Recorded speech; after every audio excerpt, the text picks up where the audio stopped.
여호와께서 모세에게 말씀하여 이르시되 너는 이스라엘 자손에게 말하여 그들 중에서 각 조상의 가문을 따라 지팡이 하나씩을 취하되 곧 그들의 조상의 가문대로 그 모든 지휘관에게서 지팡이 12를 취하고 그 사람들의 이름을 각각 그 지팡이에 쓰되 레위의 지팡이에는 아론의 이름을 쓰라. 이는 그들의 조상의 가문에 각 수령이 지팡이 하나씩 있어야 할 것임이니라. 그 지팡이를 회막 안에서 내가 너희와 만나는 곳인 증거궤 앞에 두라. 내가 택한 자의 지팡이에는 싹이 나리니 이것으로 이스라엘 자손이 너희에게 대하여 원망하는 말을 내 앞에서 그치게 하리라. 모세가 이스라엘 자손에게 말하매 그들의 지휘관들이 각 지파대로 지팡이 하나씩을 그에게 주었으니 그 지팡이가 모두 12이라. 그 중에 아론의 지팡이가 있었더라. 모세가 그 지팡이들을 증거의 장막 안 여호와 앞에 두었더라. 이튿날 모세가 증거의 장막에 들어가 본즉 레위 집을 위하여 낸 아론의 지팡이에 움이 돋고 순이 나고 꽃이 피어서 살구 열매가 열렸더라. 모세가 그 지팡이 전부를 여호와 앞에서 이스라엘 모든 자손에게로 가져오매 그들이 보고 각각 자기 지팡이를 집어들었더라. 아멘. 오늘 민수기 17장에서는 이제 고라당의 반역 사건, 또 그 반역의 끝에 있었던 많은 그 재앙들과 또 사람들에게 퍼졌던 전염병으로 말미암아서 일어났던 모든 비극적인 그 이야기들을 하나님께서 정리하시는 모습을 우리가 보게 됩니다. 이것은 어찌 보면 그 권위에 대한 재정렬이라고 보여집니다. 그래서 각 조상의 가문을 따라 지팡이 하나씩을 취하고 그 모든 지휘관에게서도 지팡이 12를 취하고 그 사람들의 이름을 각각 그 지팡이에 쓰라 이렇게 말씀을 하시는데, 지팡이라고 하는 것이 이제 말하자면 지휘자의 규라고 할 수 있겠습니다. 또 모세는 그 지팡이의 사람이죠. 그래서 그 지팡이 하나 가지고 애굽으로 들어가서 애굽 왕 바로에게서부터 백성들을 빼내온 장본인이 바로 모세입니다. 모세에게 있어서 지팡이라고 하는 것은 단순한 이전에는 이제 목자의 지팡이였다라고 한다면, 또 단순하게 이스라엘 백성들을 이렇게 자기가 다스리고 있다라고 하는 어떤 그 통치자의 규와 같은 그러한 그 의미만은 아닐 것입니다. 그러니까 이 지팡이를 던지라고 하니까 그게 이제 어떻게 보면 하나님께서 보여주신 증거가 되고 백성들에게도 그것이 어떤 한 징표가 되었는데, 모세가 그걸 땅에 지팡이를 던졌을 때 그것이 뱀이 되었고, 다시 그것을 그 뱀의 꼬리를 잡으라고 했을 때 그 꼬리를 잡았을 때에 또한 다시 지팡이가 되었다라고 하는 그 이야기를 우리가 그 출애굽기에서 만나본 적이 있습니다. 이 지팡이라고 하는 것이 아주 각별한 그 주님의 택하심, 그리고 주님의 징표, 주님의 위임의 징표라고도 할 수 있겠습니다. 모세가 가지고 있었던, 어떻게 보면 그것은 별 볼 일 없는 자기 자신을 의미할 수도 있을 것입니다. 어떻게 보면 이 마른 나무 떼기와 같이 연약해져 버린 자기 자신의 모습, 모세가 스스로를 생각했을 때 자기 자신의 모습일 수도 있을 것입니다. 예전에 모세는 이집트의 왕자였죠. 그렇지만은 광야에서 그저 이드로에게 얹혀 살고 있었던, 목숨을 의탁하고 남의 집 그 장인어른 집에 양이나 쳐주고 있었던 그런 사람이 또한 모세입니다. 모든 것에서부터 다 잘려 나와서 그저 이제는 더 이상 생명이 없는 그러한 존재로 전락해버린 그 마른 나무떼기. 누구든 그 지팡이를 살아있는 나무라고 생각하지 않습니다. 그것은 이미 죽은 나무이고, 더 이상 싹을 틔울 수 없는 나무이고, 더 이상 열매를 맺을 수 없는 그러한 나무이죠. 그것에 각각 자기 이름을 쓰라고 말씀을 하시고, 이 조상의 가문의 각 수령이 지팡이 하나씩을 가지고 오라고 말씀을 하나님께서 하십니다. 그래서 내가 택한 지팡이에는 싹이 나리니 이것으로 이스라엘 자손이 너희에게 대하여 원망하는 말을 내 앞에서 그치게 하리라. 하나님이 택하셨음을 보여주는, 그러니까 하나님의 택하심이 아론에게 있다. 아론 제사장으로 택하셨고 하나님의 특별한 이 은총으로 그를 세웠다라고 하는 것에 이스라엘 전체 다른 지파들이 다 순종하기를 지금 원하시는 그러한 장면, 순복하기를 원하시는 그러한 장면입니다.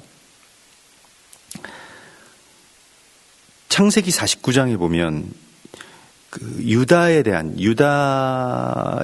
축복에서, 이게 야곱의 축복인데, 그 지팡이가 유다를 떠나지 아니하며, 그러니까 그 규가 유다를 떠나지 아니하며 통치자의 지팡이가 그 발 사이에서 떠나지 아니하기를 실로가 오시기까지 이르리니 그에게 모든 백성이 복종하리로다. 이러한 말씀을 주십니다. 통치자의 지팡이가 유다를 떠나지 않을 것이다. 내가 너에게 그런 지팡이를 주었다. 그 실로가 오시기, 그러니까 실로는 메시아의 다른 이름인데요. 메시아가 오기까지 그 유다에게 그러한 그러한 지팡이가 그렇게 있다라고 말씀을 하시죠. 근데 이것은 물론 유다에게 주신 축복이기도 하지만 또 다른 자들에게, 또 우리에게 주신 또 언약이기도 합니다. 그러니까 우리가 어떻게 보면 이제 이 지팡이라고 하는 그 권세에, 그러니까 그 지팡이를 든 자에게 내가 복종한다라고 하는 것은 물론 그 지팡이의 어떤 그 강력한 힘 때문은 아닐 것입니다. 이 통치자들이 가지고 있었던 이 규라고 하는 건 이 짧은 막대기에 불과한 것인데 그게 뭐 강력한 무기가 되지 않죠. 그런데 그것이 무기가 되기 위해서는 그것에 온전하게 다 순복하는 어떠한 군사들이 있기 때문에 그렇습니다. 제가 예전에 이제 뭐 군대에서 언젠가 한번 작전이 나간 적이 있었는데 막 저희는 굉장히 무거운 기관총, 또 그거보다 더 무거운 중화기 이런 것들을 막 들고 막 이렇게 작전에 그렇게 뛰어가고 있는데, 그때 무슨 아무튼 국방부에선가 어디서 이제 각 지역별로 지휘관들이 또 파견되고 그러한 일들이었습니다. 그래서 어떤 분이 그것을 이렇게 보면서 쭉 걸어가시는데 모든 사람들이 다 그 앞에서 멈춰서고 더 이상 앞으로 나가지 못합니다. 근데 그분은 이제 장군이었는데 정말로 이렇게 이 철모에 별이 붙어져 있더라고요. 군대에 있어도 장군을 볼 수 있는, 가까이서 볼 수 있는 기회가 그렇게 많지는 않습니다. 일반적으로. 근데 그 장군 앞으로 병사들이 나갈 수 없게 되어 있습니다. 허락을 받아야 되는데 그분은 아주 무거운 무기, 아주 대단한 무장이 되어 있지도 않았고 그저 손에 작은 정말 짧은 막대기 하나가 들려져 있더라고요. 장군의 지휘봉이었습니다. 그거 하나 들고 그냥 전쟁터에서, 지금 사실은 그게 작전에서 전투 상황처럼 가정한 일이었는데 그냥 유유하게 이렇게 걷고 계신 모습을 보니까 이 지휘관이라고 하는 모습이 저런 모습이구나라고 하는 것을 보게 되었습니다. 우리가 굉장히 급박하게 어딘가를 달려와야 되는 상황이었는데, 그래서 그분께 허락을 구하고 우리가 지금 작전 중에 지금 저 지역으로 가고 있습니다, 이런 보고를 드리고 허락을 구하고 그분 앞질러서 이제 갈 수가 있었거든요. 그분이 가라고 허락을 해주셔야 우리가 갈 수 있기 때문에. 그런데 오늘 그 규를 하나님께서 유다에게 주셨다, 또 오늘 그 규를 아론에게 주셨다라고 할 때 이 규를 주신 분에 대하여서 우리가 순복하라고 말씀을 하시고 있는 것입니다. 물론 힘으로 그것을 대결하고 내가 가진 어떤 무기로 그것을 대적하면 칼이 그 규를 이길 수 있을 것입니다. 작은 막대기 하나 정도를 그냥 쓱 베어버리고 나갈 수 있을 것입니다만은, 그것을 주신 분에게 내가 순복하는 것, 그러니까 그것을 그렇게 하시기로 결정하신 분의 질서에 내가 따르는 것, 그것이 오늘 하나님께서 우리 가운데 말씀하시는 정렬입니다. 이 정렬이 되어야만 이스라엘 백성들이 군사로 일어설 수가 있습니다. 이 정렬이 되어야만 우리가 가정에서든 교회에서든 이 평안함 가운데 또 이 강력함 가운데로 들어갈 수가 있는데, 이것을 우리가 파악할 때 우리 입장에서 또 우리의 세계관으로 파악하니까 이것을 그냥 서열이라고 생각하기 쉽습니다. 근데 하나님은 지금 서열을 정하시는 것이 아닙니다. 서열이라고 하는 것은 사단이 우리에게 준 세계관 안에서 누가 높고 누가 낮다 이렇게 파악하도록 만드는 것입니다. 이것은 서열의 문제가 아닙니다. 그 사람보다 내가 낫기 때문에 그 사람에게 복종해야 된다라고 하는 것이 아닙니다. 같은 이야기처럼 들릴 수 있겠습니다만 이것은 하나님에 대한 순복의 문제입니다. 이 순복의 문제와 서열의 문제는 완전히 다른 이야기인 겁니다. 근데 우리는 이걸 같이 이렇게 연결해서 이렇게 생각하기 때문에 순복이 어렵습니다. 왜냐하면 우리가 하나님의 뜻에 순복하는 것에 있어서 하나님이 우리에게 주신 그 순복에 그저 우리는 순종하기만 하면 되는 것인데, 그것이 내가 하나님을 경외하는 방식이고 하나님과 내가 온전한 그 관계 안에서 그 연합되는 그러한 과정인데, 이 순복을 어떤 서열에 말하자면 굴복으로 생각을 한다면, 누군가에 대해서 내가 그 사람보다 낮은 사람이기 때문에 내가 그 사람에게 복종해야 된다, 아니면 그 사람의 말을 내가 들어야 된다, 내가 네 말을 들어야 되겠느냐라고 하는 것이 결국 계속 우리 안에 잘 감찰해야 됩니다. 내가 높아지려고 하는, 내가 하나님보다 더 높아지려고 하는, 내가 최소한 난 하나님보다 높진 않지만 내가 스스로 서열을 정해서 나 저 사람보다 높은 사람이야 라고 생각하게 하는 내 안에 그 아직도 몹쓸 그 서열 의식이 존재한다라고 하는 것을 우리가 보아야 됩니다. 이게 고라당의 반역 사건 가운데서 나오는 그러한 이야기인데, 결국 그 배경에는 바로 그러한 생각들이 있죠. 내가 저 사람보다 왜 못하냐라고 하는 것 때문에 이제 반역 사건이 일어난 것 아닙니까? 근데 우리가 이 순복을 나의 사명으로 받아들여서 이 순복하기를 먼저 즐겨 한다면, 또 그 안에 우리가 하나님께서 하나님께서 정하신, 하나님께서 그 지팡이를 주기로 결정하신 그에게 내가 순복하기로 결정한다면, 내가 높은 사람이건 낮은 사람이건 이것이 상관이 없는 거예요. 그 주님의 이야기 안에서는, 주님께서 우리 가운데 말씀하신 이 세계 안에서는 그런 높고 낮은 때문에 순복하는 경우가 없습니다. 그러니까 이 순복은 사실은 결과적으로 보면 우리가 신약에서 에베소서나 골로새서나 이러한 곳에서 보면 누가 누구에게 순복하는 것은 낮은 사람이기 때문에 높은 사람에게 순복하는 경우가 없습니다. 다 그 모든 것들이 하나님과 나와의 관계를 세우기 위해서 그 사람과 나와의 관계 안에 거하시는 그 하나님을 인정하는 것을 순복이라고 이야기를 합니다.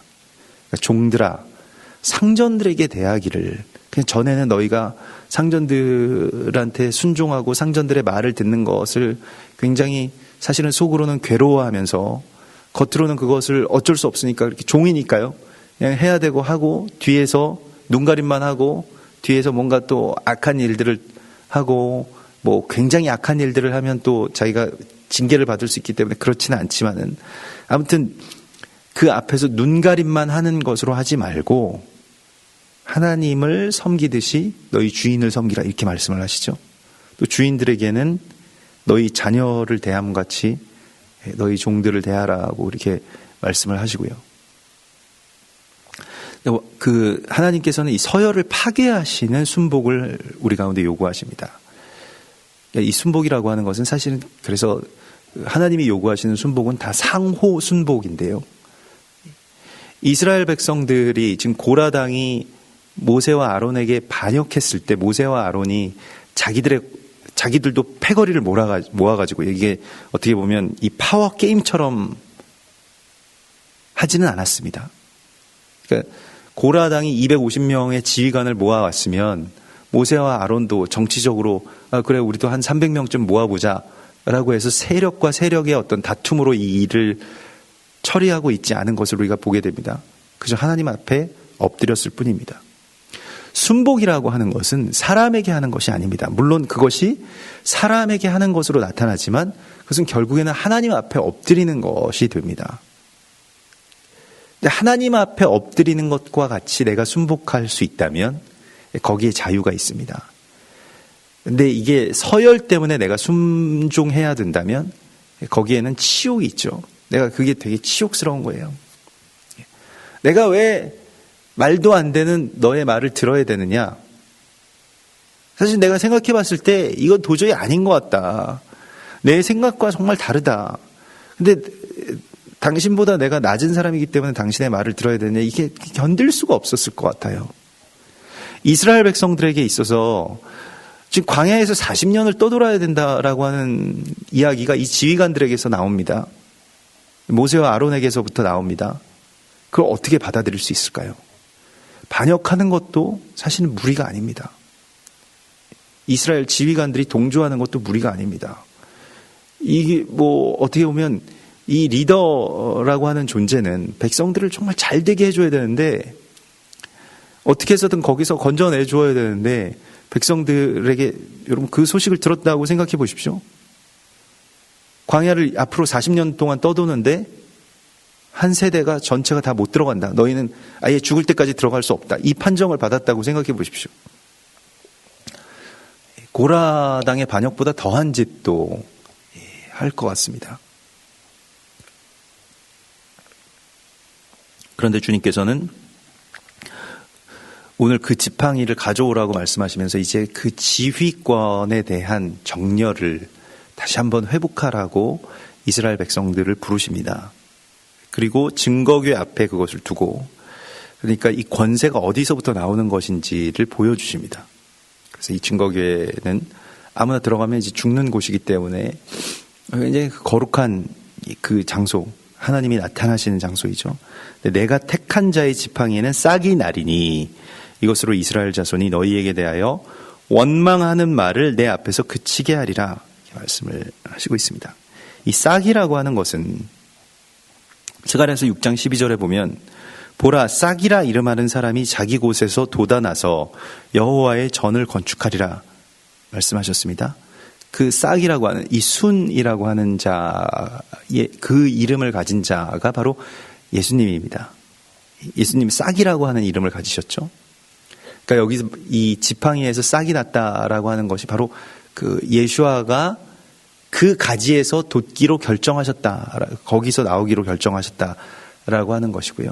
이 통치권을 인정하는 것은 그 지팡이가 뭔가 영험한 지팡이여서가 아니라 그 가지가 원래부터 굉장히 사실은 능력이 있는 가지여서가 아니라 그래서 하나님께서 그렇게 택하신 것에 대해서만 순복하는 것입니다.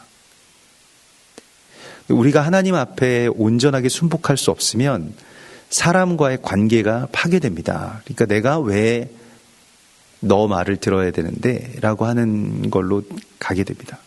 그래서 아내와 이 남편과의 관계가 파괴되고요.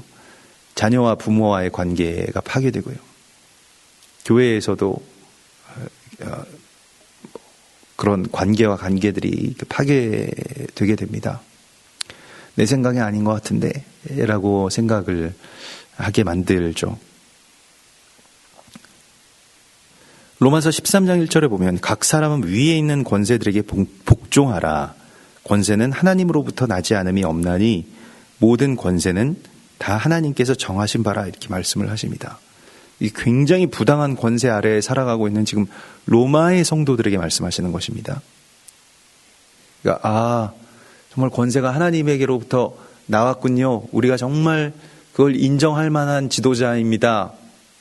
라는 그런 상황이 아니었습니다. 로마의 지도자들은요. 지금 로마의 거의 이 로마서가 쓰여질 때는 핍박이 시작되던 그러한 시기였기 때문에 이제 네로 황제나 아주 안 좋은 그러한 그 황제들이 등장하기 시작할 그런 무렵이었기 때문에 어떤 신처럼 존경하던 그러한 그 지도자들에게 우리가 순복하라는 이야기가 아니었죠. 우리도 뭔가 정치적으로 여기서 반역을 해야 되는 것이 아닌가라고 하는 그런 움직임이 로마의 교회에 있었기 때문에 바울이 이 편지를 쓴 겁니다. 누가 봐도 교인 모두가 보더라도 다 명백히 악하다라고 하는 어떤 정권 또 어떤 그런 통치가 들어섰을 때에 권세에 순복하라 이런 말씀이 나왔기 때문에요. 이게 그 교회가 가진 어떻게 보면 한 딜레마입니다. 어떤 권세에게 어디까지 순복해야 되느냐라고 하는 문제가 이제 발생할 수 있습니다. 히틀러에게도 순종해야 되는가? 김일성에게도 순종해야 되는가? 김정은에게도 순종해야 되는가? 라고 하는 문제가 우리 가운데 또 대두될 수가 있습니다. 여기에 어떤 판단을 우리가 해야 될까요? 물론 모세는 하나님께 순복하는 사람이었습니다마는 바로에게는 대적합니다. 모세의 부모도 바로가 명령해서 어린 아이들을 다 태어나자마자 태아들을 다 죽이라고 명령한 그 명령을 어기고 갈대상자에 그 아기를 실죠. 이것은 그 왕의 권세에 대한 순복이라고 보기는 좀 어렵겠습니다만은 그러나 명확한 것이 있습니다. 그것은 무엇이냐면 그것에 맹수와 더불어서 맹수처럼 싸우는 방식으로 이것을 해결해서는 안 된다라고 하는 것입니다. 그러니까 이 권세와 권세가 맞부딪히는 어떤 그런 장면 가운데서 이제 우리가 생각해야 되는 부분이 있습니다. 이제 자꾸 이제 질문을 그런 쪽으로 몰아가서 내가 이 권세를 거스리고 이 순복을 깨뜨리는 것이 정당하다라고 하는 쪽으로 우리가 몰아가고 싶기 때문에 그런 질문들도 하게 됩니다. 사실은 모세와 아론이 그럼 광야를 떠돌다가 우리 보러 다 죽으라고 하는데 그거에 순복해야 되느냐라고 했을 때 우리 어떤 반응을 보일 수가 있을까요? 고라당의 반역과 같은 일들이 우리에게 나올 수가 있습니다. 그 순복이라고 하는 것은 무엇을 위해서 우리가 순복하는 것이 아니라 그저 순복 그 자체가 하나님과 우리와의 관계가 열리는 어떤 열쇠가 됩니다. 그래서 더 너희가 서로 낮은 자가 되기 위해서 힘쓰라고 말씀하시고 순복은 기본적으로 누가 나에게 순복해야 된다라고 하는 것으로 하나님이 우리에게 지금 주시고 있는 말씀이 아닙니다. 내가 그에게 순복해야 된다라고 하는 이 상호 순복의 개념을 우리가 알고 있지 못하면 그 순복에 대하여서 결과적으로는 계속 다른 사람들에게 요구하게 됩니다. 자, 봐라. 성경에 순복하라고 나와 있기 때문에 당신 나한테 순복해야 되는데 왜 순복 안 해? 이렇게 되죠. 근데 성경에 그 순복이라고 하는 것이 일방적으로 누군가가 누군가를 통제하고 다스릴 수 있다라고 나오질 않습니다. 그래서 그저 하나님께서 맡겨주신 사명 안에서 내가 그러한 역할을 지금 하고 있지만 모세는 한 번도 백성들 위해서 왕처럼 군림하지 않습니다. 이게 이스라엘의 지휘관들의 말하자면 그 순복입니다. 그러니까 지휘관들이 되면 그 유혹이 있지 않겠어요? 왜냐하면 권력이 있으니까 이 지팡이만 까딱하면 백성들 전체가 다 움직일 수 있기 때문에 이게 권력이 되어버립니다. 근데 그게 권력이 되는 순간 하나님이 그를 치시기 때문에 다윗이 한 번 딱 자기가 권력자가 되어본 적이 있습니다. 왕이지만 그는 권력자가 아니었습니다만은 인구 조사를 했을 때 나는 이 정도의 권력을 갖고 있어 라고 하는 것을 나는 이렇게 세금을 거둘 수 있고 이런 군대를 징집할 수 있어 라고 하는 것을 보고 싶어 했을 때 엄청난 벌을 받죠. 자기 눈앞에서 죽어가는 자기 백성들을 보게 됩니다. 우리가 그래서 오늘 하나님께서는 이 지팡이의 이야기를 우리 가운데 말씀하시면서 결국에는 하나님이 택한 자에게서 무엇이 나오는가라고 하는 것을 보라고 말씀을 하시고 있습니다. 그러니까 우리가 어떻게 순복해야 되는가라고 하는 것을 보아야 되는데 하나님이 택한 자에게서 이 싹이라고 하는 것이 나오게 되는데, 결국 그것은 우리가 굉장히 뭔가 무성한 가지에서 싹이 나오는 것이 아니라 이 죽은 것 같은 이 나무 토막에서 지금 싹이 나오고 있는 것을 보고 거기에 증거를 너희가 발견하라고 그렇게 말씀을 하시고 있는 것이죠. 모세와 아론 이미 다 늙어버린 사람들이고 그저 하나님께 온전하게 순복해서 이때까지 온 사람들입니다. 근데 그들에게 우리가 뭐 순복을 해야 되느냐 그렇지 않느냐, 또 온 열방에게 있어서는 유대인이라고 하는 그 존재가 그렇죠. 그들이 과연 우리보다 높이 있는 자들이냐 위에 있는 자들이냐, 왜 자꾸 그들은 자기들의 서열을 우리보다 위에 있는 자들로 그렇게 놓으려고 하지? 이 생각이 예전에 뭐 그 반유대주의자들도 갖고 있었지만 오늘날에 이 메시아닉 사역을 하시는 분들도 유대인들과 접촉하다 보면 그런 느낌을 참 많이 받으시는 것 같아요. 그래서 그것 때문에 이번에 뭐 그런 집회를 했는데 결국에는 하나님 밑에 이 유대인들이 있고, 유대인들이 다 그런 제사장 높은 자들이고, 그냥 이방인들은 다 그 아래 그냥 깔린 사람들이고, 유대인들을 통해서만 이방인들이 축복을 받고, 유대인들을 통해서만 이 온 인류가 구원을 받고, 모든 성경의 중심은 다 유대인들이고 이방인들은 그냥 찌꺼기더라. 이 세계관이 우리 가운데 그렇게 표출되었을 때 우리가 굉장히 기분이 안 좋죠. 우리는 그냥 동등한 존재라고 생각을 했는데, 우리 동등된 존재라고 생각을 했는데 그렇지 않은 거야? 기분이 안 좋은데, 이렇게 생각을 하게 되는 경우가 많이 있습니다. 중요한 것은요, 어떤 사람이 그런 파악을 한다라고 해서 그 세계가 존재하는 것은 아니죠.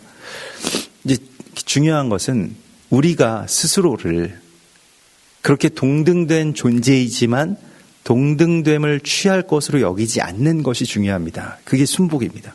그러니까 예수님께서 하나님의 본체이시지만 하나님과 동등됨을 취할 것으로 여기지 아니하시고 자기 자신을 낮추셔서 종의 형체를 가지시사 먼저 앞서서 그 낮은 자리로 계속 내려가시는 모습을 우리가 보았습니다.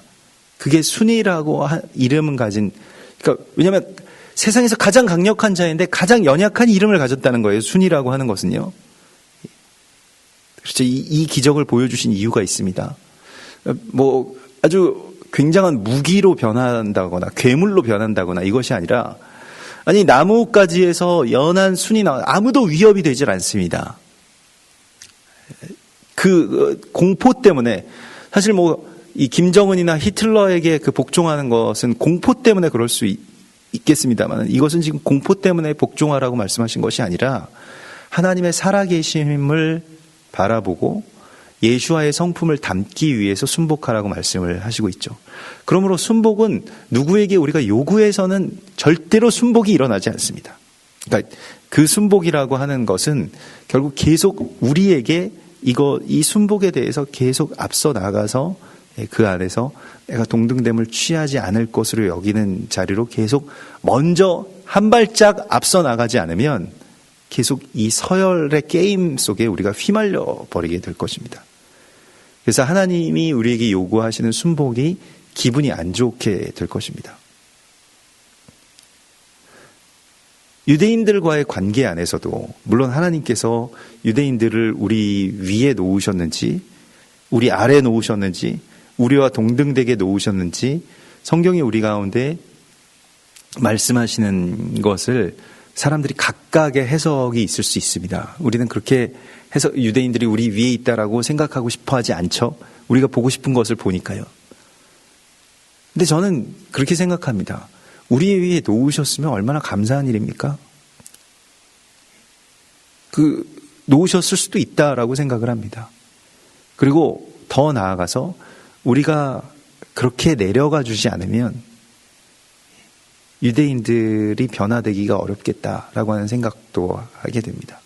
그래서 더 내려가 주어야 되고, 그리고 언젠가 또 그분들이 이 상호 순복이라고 하는 것을 이방인들에게도 해야 되겠다라고 하는 그 마음이 들 때까지 또 기다려주는 것이 먼저 된 자들이 가져야 될 사명이라고 그렇게 믿습니다. 하나님은 오늘 우리에게